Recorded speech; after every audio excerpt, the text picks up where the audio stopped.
நூல் வெளியிட்ட தோழர் காமராஜ் அவர்களே, அந்த நூலை பெற்று இங்கே சிறப்பித்த தோழர் ஹரிச்சந்திரன் அவர்களே, வாழ்த்துறை வழங்கிய தோழர்களே, எனக்கு முன் அறிவார்ந்த திறனாய்வுரை செய்து அமர்ந்திருக்கக்கூடிய புலவர் தோழர் நாகேந்திரன் அவர்களே, சிறப்பான திறனாய்வுரையை வழங்கி அமர்ந்திருக்கக்கூடிய கவிஞர் எட்வின் அவர்களே, மேடையிலே அமர்ந்திருக்கக்கூடிய சார்ந்தோர்களே, என் எதிரிலே அமர்ந்திருக்கக்கூடிய சார்ந்தோர்களே, தோழர்களே, உங்கள் அனைவருக்கும் எனது வணக்கத்தை தெரிவித்துக் கொள்கிறேன். விருந்தாக வந்தவர்களுக்கு வீட்டுக்காரர்கள் கொஞ்சம் தாராளமாகத்தான் இருப்பார்கள். இன்னும் கொஞ்சம் போட்டுக்கங்கன்னு சொல்லுவாங்க. நாமா பார்த்து போதும்னு சொல்லிடணும். நான் ஒழுங்காக அரைமணியில காலம் கடந்து கொண்டிருப்பதனால் நானாகவே நேரத்தை சுருக்கிக் கொள்வது சரியாக இருக்கும் என்று கருதுகிறேன்.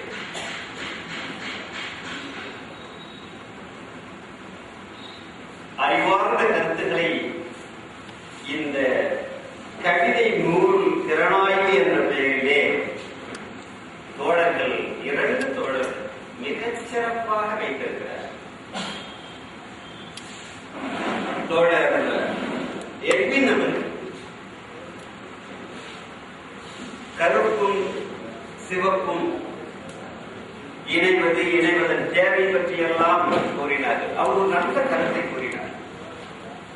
தோழர் சிங்காரவேலர் மட்டும் இன்னும் கொஞ்ச நாள் வாழ்ந்து இருந்தால் வரலாறு வேறு விதமாக இருந்திருக்கும், நம்முடைய இலக்கை எளிதாக அடைந்திருப்போம் என்று மிகச்சிறப்பாக சொன்னார். ஆனால் பிறந்த மனிதர்கள் நீண்ட காலம் எல்லாம் வாழ்ந்துவிட முடியாது. ஒவ்வொருவருடைய வாழ்வும் எல்லை பெற்றதுதான். ஆனால் அந்த சிந்தனை, போக்கு, சித்தாந்தம், நடைமுறை மாறாமல் இருந்திருந்தால் நமது இலக்கை அடைந்திருப்போம். தோழர் ஜீவாவும் சிங்காரவேலரும் இருந்த நடைமுறையிலே நமது சிவப்பு தோழர்கள் தொடர்ந்து இருந்தால் நமது இலக்கை எளிதாக அடைந்திருப்போம். நான் கூட சமயத்தில் அதிர்ச்சி அடைவதுண்டு. வங்காளத்திலே, மேற்கு வங்காளத்திலே மார்க்சிய கம்யூனிஸ்ட் கட்சி என்று ஆண்டு கொண்டிருக்கிறது. அதில் தலைவராக இருக்கக்கூடியவர்கள் தான் அமைச்சராக முடியும். சுபாஷ் சந்திர போஸ், சுபாஷ் சக்கரவர்த்தி ஒருவர், அவர் ரொம்ப தெளிவாக சொன்னார். அவர் ஒரு கம்யூனிஸ்ட். சாதியையும் இந்த வர்ணாசிரமத்தையும் மதத்தையும் நம்புகிற ஒருவன் அடிப்படையில் ஒரு கம்யூனிஸ்டாக இருக்க முடியாது. அவர் ஒரு கருத்து முதல்வார், பொருள் முதல்வாரியாக இருப்பது முன் நிபந்தனை. அந்த சுபாஷ் சக்கரவர்த்தி தான் சொன்னார், நான் முதலில் பிராமணன், அடுத்து நான் இந்து, அதன் பிறகு நான் கம்யூனிஸ்ட். நல்லா தானே இருக்கிறாரு. அவர் பதவியிலிருந்து நீக்கிலேயே, எந்த கம்யூனிஸ்ட் பத்திரிகையும் கண்டிக்கலையே. நான் தினமும் பத்திரிகையை பிரட்டி பார்த்தேன். நல்லா தானே இருக்கிறாரு. எவ்வளவு திசை மாறி போனார்கள் நமது தோழர்கள் என்பதற்கு இது ஒரு உதாரணம் இல்லையா? இங்க அச்சுதானந்தன் இருக்கிறார், மூத்த கம்யூனிஸ்ட் தலைவர், இந்திய தேசியவாதி, ஒரு இன்டர்நேஷனலிஸ்ட், ஒரு சர்வதேசவாதி. கம்யூனிஸ்ட் அப்படிதான் இருக்க முடியும். இந்தியாவுடைய உச்ச நீதிமன்றம் தீர்ப்பு கொடுக்கிறது. மட்டத்தை 136 இருந்து 142 உயர்த்துங்கள். அணை பலமாகத்தான் இருக்கிறது. அண்டை மாநிலம் தமிழகம் 999 ஆண்டுக்கு ஒப்பந்தம் இருக்கிறது. அணை பலப்படுத்தப்பட்டிருக்கிறது. 136ஐ 142 உயர்த்து என்று இந்த நாட்டின் உச்ச நீதிமன்றம் தீர்ப்பே கொடுத்திருக்கிறது. நீ யார் தீர்ப்பு கொடுத்த என்றல்லவா கேட்கிறார்? அவர் இந்திய தேசியத்தை மதிக்க வேண்டாமா? இந்த இந்தியாவினுடைய உச்ச நீதிமன்றத்தை நாம் கூட மதிக்காம போகலாம். ஒரு கைதேர்ந்த ஒரு கம்யூனிஸ்ட் மதிக்க வேண்டாமா? அடிப்படையில் அவர் மலையாளியாக இருக்கிறார், ஆனால் சிவப்பு கொடியை பிடிக்கிறார். ஏன் இந்த சிவப்பை நம்ப மறுக்கிறார்கள் என்பதற்கு தக்க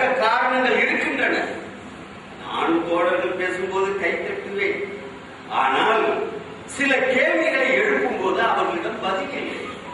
தந்தை பெரியாரை இப்போது ஏற்கிறார்கள், எந்த அளவு ஏற்கிறார்கள்?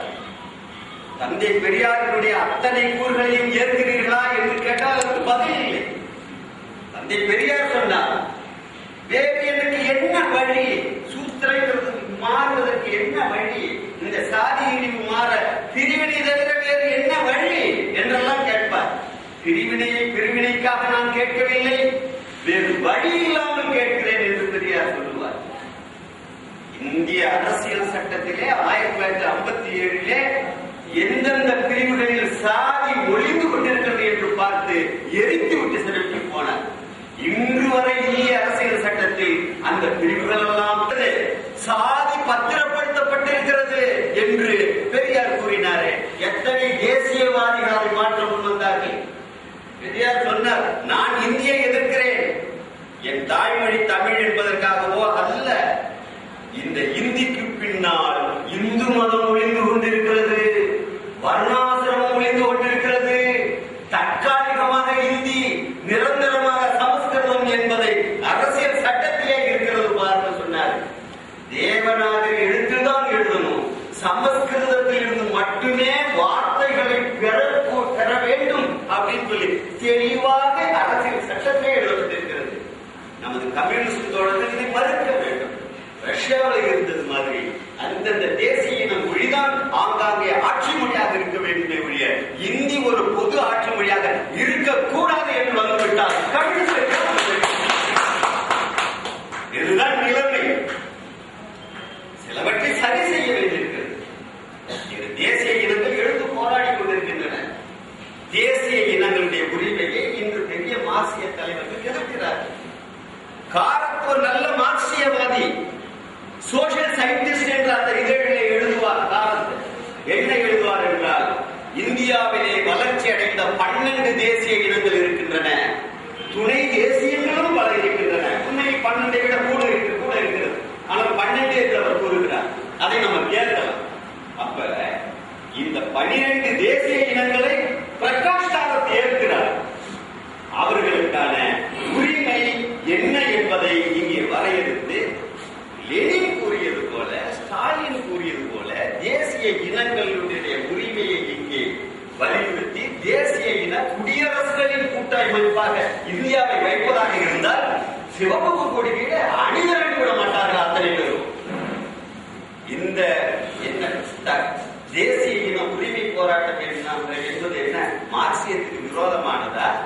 லெனினும் ஸ்டாலினும் எவ்வளவு எழுதியிருக்கிறார்கள். ஆகவே இதையெல்லாம் பார்க்க நமது மார்க்சியர்கள் தவறுவதால் தான் இன்று இவர்கள் பிரிந்து கிடக்கிறார்கள் என்ற உண்மையை இங்கே நாம் தெரிந்து கொள்ள வேண்டும். பெரியாரை ஏற்கிறார்கள், சாதி ஒழிப்பு என்பதையும் இந்து மத மறுப்பு என்பதையும் ஏற்கிறார்கள். அரசியல் ரீதியாக பெரியாரை 100% மார்க்சியர்களும் கம்யூனிஸ்டுகளும் ஏற்கவில்லை என்பதை நாம் அறிந்து கொள்ள வேண்டும். ஆகவே கொஞ்சம் ஆழ்ந்து பார்க்க வேண்டிய தேவை நமது தோழர்கள் அனைவருக்கும் இருக்கிறது என்பதை அவருடைய பேச்சின் தொடர்ச்சியாக நான் இங்கே வலியுறுத்தி கூறிக்கொள்கிறேன். இந்த கண்ணீரில் எரியும் கனவுகள் என்ற இந்த கவிதை நூலின் ஊடாக சில செய்திகளை நான் உங்களிடம் பகிர்ந்து கொள்கின்றேன். தோழர் தாரே மணி இல்லாதவைகளை பேசி இருக்க வேண்டியதற்கு வந்து சேர்ந்திருக்கிறார். நடவாதவைகளை பற்றி 2 நூல் எழுதியிருக்கிறார். அது அந்த நூல் என்ன? திரணி ஒரு நாள் பூக்கும். திரணி ஒரு நாளும் பூக்காது. உங்களுக்கெல்லாம் தெரியும். பூவா தாவரத்திலே தாலோ பைட்டா, பெரியோ பைட்டா, டெரிடோ பைட்டா, ஸ்பர்மடோ பைட்டா என்று வருவார்கள். அந்த ஸ்பர்மடோ பைட்டா என்ற அந்த பூவாத இனம் கொஞ்சம் வளர்ச்சி அடைந்த இனம். இலைகளே எல்லாம் தெரியும். ஆனால் அந்த ஸ்போர்கள் தான் இனத்தை இருக்கும். ஆனால் அவர் கற்பனை செய்து எழுதியிருக்கிறார் நடவாத ஒன்று. நிலவு தேசம் கிடையாது. ஆனால் அவருடைய அந்த ஆர்வம், ஆசை, காதல், அதில் நிலவு தேச பெண்ணை பற்றி எழுதியிருக்கிறார். இது ஒரு கவித்துவம். ஆனால் நடந்து தீர வேண்டியதை இதில் பேசுகிறார். அதுக்கு ஒரு பரிணாம வளர்ச்சி இருக்கிறது. நடந்து தீர வேண்டும்.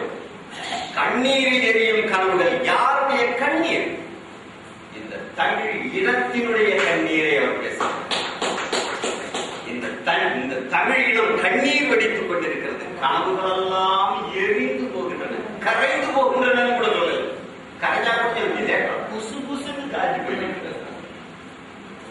இது மீட்டெடுக்கப்பட வேண்டும் என்பதைத்தான் இதிலே பேசுகிறார். ஒரு நல்ல கவிதை, நல்ல கவிஞனை அடையாளம் காட்டும். நான் மிக சுருக்கமாக சொல்றேன்.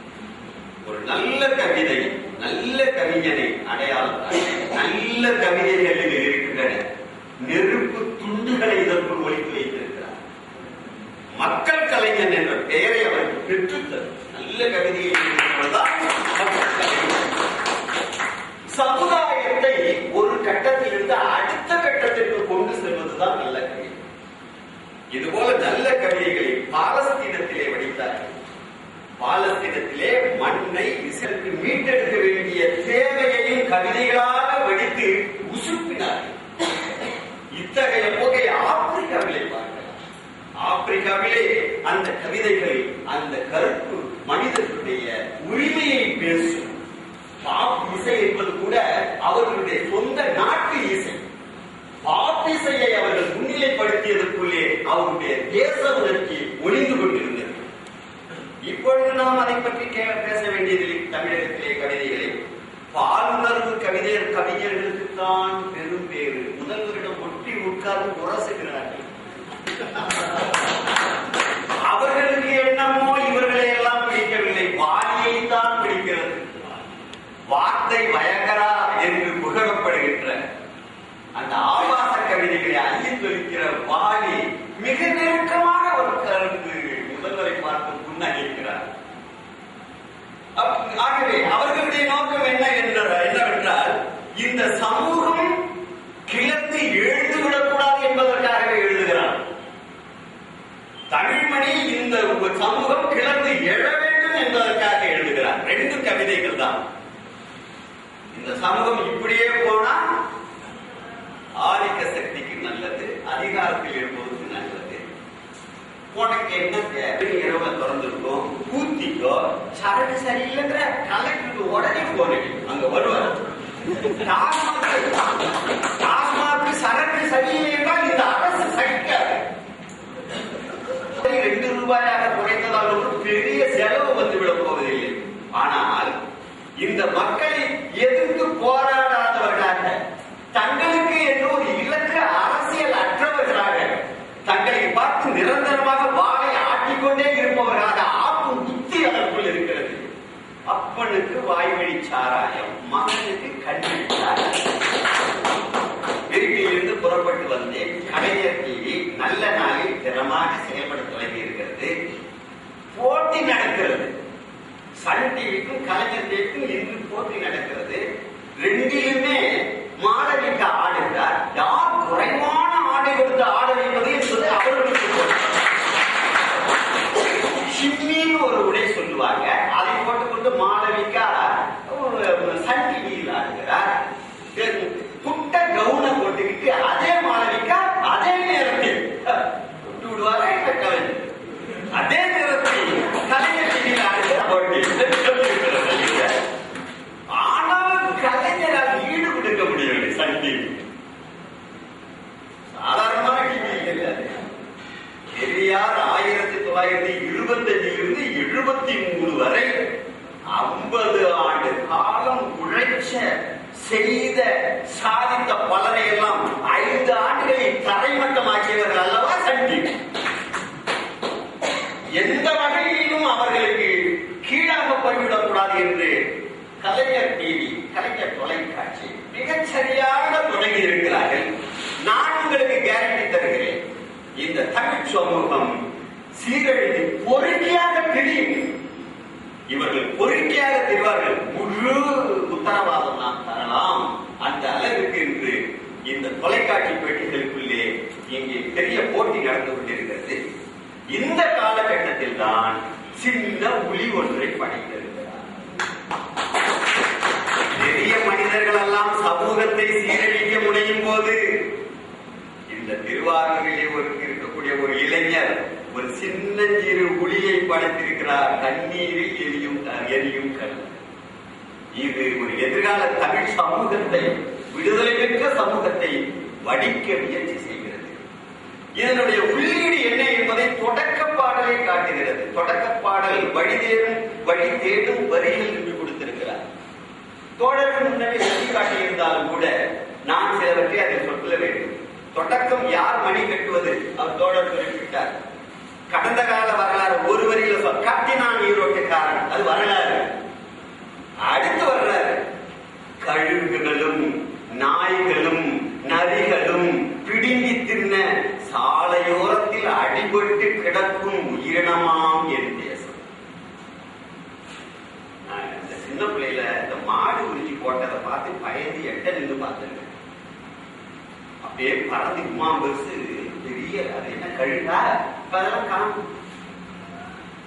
அரசியல்வாதியா பிறந்துட்டு நினைக்கிறேன்.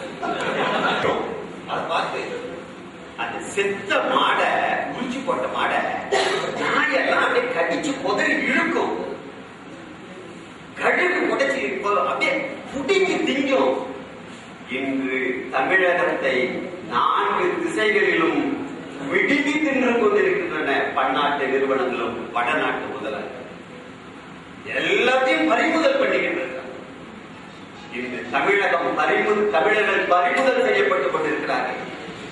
மீட்சிக்கு வழியறியா வழியோடு இதோ வழி தேடி என் பாக்கள். இதனுடைய குறிக்கோளை 2 வரியில சொல்லிட்டார். மீட்சிக்கு வழியறியா வழியோடு இதோ வழி தேடி என் பாக்கள் என்று. தமிழர்கள் எல்லாம் இழந்தார்கள், எல்லாவற்றையும் இழந்தார்கள். தமிழில் படித்தால் நமக்கு எல்லாம் வழக்கமான செய்திகள் தான். அதை சொல்லி ஒரு செய்தி வருது. தமிழில் படித்தால் உனக்கு வேலை கிடையாது. தமிழ் மொழி என்பது கோயிலுக்குள் கிடையாது, அலுவலகத்திற்குள் கிடையாது, ஆகவே வீட்டுக்குள்ளும் கிடையாது. தமிழ் என்பது நீச பாஷை, அதை பேசுகிறவன் கீழ்மகன். மொழி மட்டுமல்ல, தமிழர்களுக்கும் எல்லாவற்றிலும் இடமில்லை. தமிழர்களுடைய தொழில்கள் பிடுங்கப்பட்டு விட்டன. தமிழர்களுடைய வணிகம் கைமாறி போனது. எஞ்சி ஒன்னே ஒன்று இருந்தது, தமிழர்களுடைய தாயகம், தமிழர்களுடைய மண் மட்டும் இருந்தது. இந்த மண் சங்க காலத்துக்கு முன்காலத்திலிருந்து இன்று வரை அந்த பகுதிகள் மட்டும், அதாவது தமிழகம், கடந்த கால தமிழகம் கேரளம் என்றும் கன்னடம் என்றும் மாறி போயிருந்தாலும் கூட, பல பகுதிகள் அவர்கள்ட்ட இருந்தாலும் கூட, இந்த தமிழகம் என்ற பகுதி மட்டும் அந்நியர்களால் ஆளப்பட்டாலும் கூட ஒன்றாக இருந்தது. இன்று இந்த தமிழகம் தோழர்களே, அந்த செத்த மாடு எப்படி பிடுங்கப்பட்டதோ அதுபோல இன்று கூறு போடப்பட்டுக் கொண்டிருக்கிறது என்பதை நீங்கள் தெரிந்து கொள்ள வேண்டும். இந்தியாவிலே 225 இடத்துல சிறப்பு பொருளாதார மண்டலம், அதுல தமிழகத்தில் மட்டும் 27 இடங்கள், அது 44ஆக ஆக போகிறது. ஆளானப்பட்ட சீனாவில் 6 சிறப்பு பொருளாதார மண்டலம் தான் நிறுத்தி கொண்டார்கள். மேற்கு வங்காளத்திலே 8 சிறப்பு பொருளாதார மண்டலம், அதிலும் சிங்கூரிலும் நந்தி கிராமத்திலும் பிரச்சனையானவுடன் நிறுத்தி கொண்டார்கள். ஆனால் தமிழகத்திலே 27 இடத்திலே சிறப்பு பொருளாதார மண்டலம். அங்கே சாத்தான்குளத்திலே 16,000 ஏக்கர், 16,000 ஏக்கர். இந்த நாட்டினுடைய மண்ணை யார் எப்படி கபலீகரம் செய்து கொண்டிருக்கிறார்கள் என்று தெரிந்து கொள்ளுங்கள். இந்த கருப்பர்கள் நல்ல தெளிவா சொல்லியிருந்தாங்க. அமெரிக்காவில் கருப்பர்கள் சொல்லும்போது, நீங்கள் ஏன் இன்னமும் நல்ல பலசாலியாக இருக்கிறீர்கள், படித்திருக்கிறீர்கள், உங்களை ஏன் கேவலமாக நடத்துகிறார்கள், இந்த நிறம் தானா என்று. நிறம் மட்டுமல்ல, நாங்கள் எங்கள் மண்ணை இழந்திருக்கிறோம், எங்கள் மொழியை இழந்திருக்கிறோம். செவ்விந்தியர்கள் ஏன் கேவலமாக நடத்தப்பட்டார்கள் என்றால், இன்றும் அவர்கள் கூலிக்காரர்களாக இருக்கிறார்கள் என்றால் மண்ணை இழந்தவர்கள். ஒரு இனம் மண்ணை இழந்து விட்டால் அது அகதிகள். அந்த இனம் எதையுமே மீட்க முடியாது. தாய் மண்ணை இழக்கக்கூடாது. ஆனால் சட்டம் நடந்தா என்ன, நடக்கலன்னா என்ன? எங்க ஊர்ல விவசாயத்துக்கு ஒருத்தர் கூப்பிட்டாரு. எல்லாம் 2 ரூபாய்க்கு 1 கிலோ அரிசி மீதம் வாங்கி சாப்பிட்டு டாஸ்மாக் அடிச்சுட்டு உட்காந்துருக்கும் போது, தப்பே அறுவடைக்கு வாங்கினா சிரிக்கிறான். அவங்க பார்த்து, அறுவடைக்கு வாங்கணுமா, நீ எப்படி அறுவடை என்று கூறினார்கள். விவசாயம் நில 2 ரூபாய்க்கு அரிசி கொடுப்பது தவறு என்று சொல்லவில்லை. அந்த விவசாயம் தொடர்வதற்கான வழியை செய்யணும். விவசாயம் நின்று போக போகிறது. இந்த விவசாயம் நின்று போனால் தனக்கு என்ன ஆகும் என்பது அவனுக்கு தெரியாது. அந்த நிலங்களை தரிசு நிலங்களாக்கி கைமாற்றிக் கொண்டிருக்கிறார்கள். அரசே முகவராக இருந்து வாங்கி கொடுத்துக் கொண்டிருக்கிறது. ஒரு மாவட்டம் காணாமல் போக போகுதுங்க. திண்டுக்கல் மாவட்டம் கொடைக்கானல் மலையில